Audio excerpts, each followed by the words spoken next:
छत्तीसगढ़ में कांग्रेस नेता और कुनकुरी से पूर्व विधायक यूडी मिंज एक सोशल मीडिया पोस्ट के चलते विवादों में घिर गए हैं। इसमें लिखा था कि भारत पाकिस्तान के युद्ध में भारत की हार सुनिश्चित है। सोशल मीडिया पोस्ट के कंटेंट में भारत पाकिस्तान युद्ध के बाद होने वाले सिचुएशन और चीन के दबाव को लेकर कई बातें थी। अंत में ये भी लिखा था कि जो लोग पाकिस्तान से युद्ध करना चाहते हैं उन्हें अग्निवीर बनाकर सेना में भेज देना चाहिए।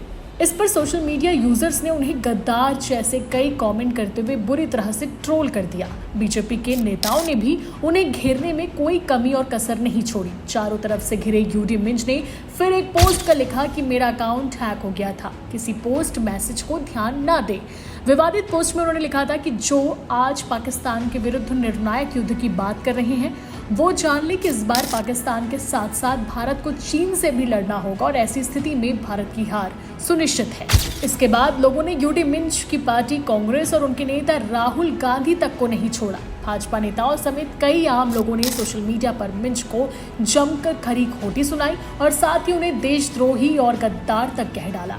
हालांकि बाद में ये पोस्ट डिलीट कर दी गई और पूर्व विधायक की तरफ से माफीनामा वाला पोस्ट भी आ गया, जिसमें कांग्रेस नेता ने कहा कि उनका अकाउंट हैक हो चुका था और हैकर्स ने ही ये पोस्ट डाली है। बता दें यूडी मिंज जशपुर से कांग्रेस के एक सीनियर नेता हैं। भूपेश बघेल सरकार में कुनकुरी से विधायक और संसदीय सचिव भी रह चुके हैं। Bureau report, CG Bhaskar.